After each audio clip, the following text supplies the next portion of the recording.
நடிகர் விஜய் வந்து புதுச்சேரிக்கு வராங்க. இது சம்மந்தமாக உங்கள் கருத்து என்ன சார்? இது ரோட் ஷோவுக்கு வந்து பர்மிஷன் கேட்டுக்கிறத ஒரு கேள்வி. அவங்க வந்து இல்லை உப்பளங்கிரவுண்டு எடுத்துருக்காங்க அப்படின்னு சொல்லிட்டு இதில் பார்த்தோன்னா உப்பளங்கிரவுண்டு எடுத்தோம்னா அந்த எம்எல்ஏ பயப்படுவார். அவர் இப்போ தான் ஒரு புதுசாக வர காவப்படுறாங்க, காவலில் உடச்சிட போகிறாங்க. எல்லாருக்கும் ஒரு ஃபீல் இருக்குங்க. என்னை பொறுத்த வரைக்கும் எல்லாருக்கும் ரோட் ஷோவை கொடுத்து போயிடலாம். சண்டே டைமில் கொடுக்கலாம். மொத்தமாக நம்ம ஊருக்கு வரது வெளியூர் ஜனங்களை வரக்கூடாது. ஏன்னா நடிகர் விஜயனோடனே டோட்டலாக அசம்பாதம் நடக்கிறதுக்கு காரணமே கேட்டிங்கன்னா ஒட்டுமொத்தம் ஓல் தமிழ்நாட்டிலேருந்து வந்துடுறாங்க.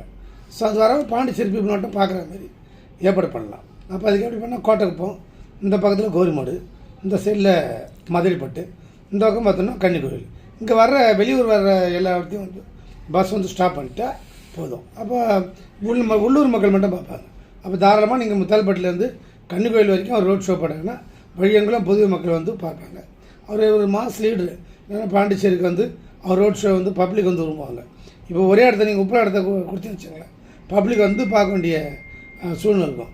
இதை வந்து அவாய்ட் பண்ணுறதுக்கு போலீஸ் பாதுகாப்போட நிறைய ரோட் ஷோ பண்ணிட்டோம்னா சிறப்பாக இருக்கும். அது சண்டே லீவ் டைமில் கொடுத்துட்டோம்னா ரொம்ப ஈஸியாக இருக்கும். ஒரு ஈவினிங் போல் கொடுத்துட்டோம் வச்சுங்க, ரொம்ப நல்லாயிருக்கும். எல்லோரும் அடங்கிடுவாங்க. வெளியூரில் வர ஜனங்கள்லாம் மதியமே போயிடுவாங்க. டூரிஸ்ட் ஜனங்கள்லாம் சாயந்தரம் மேலே ஃப்ரீயாக இருக்கும். அழகாக ரோட் ஷோ பண்ணிவிட்டு போயிடுவார்.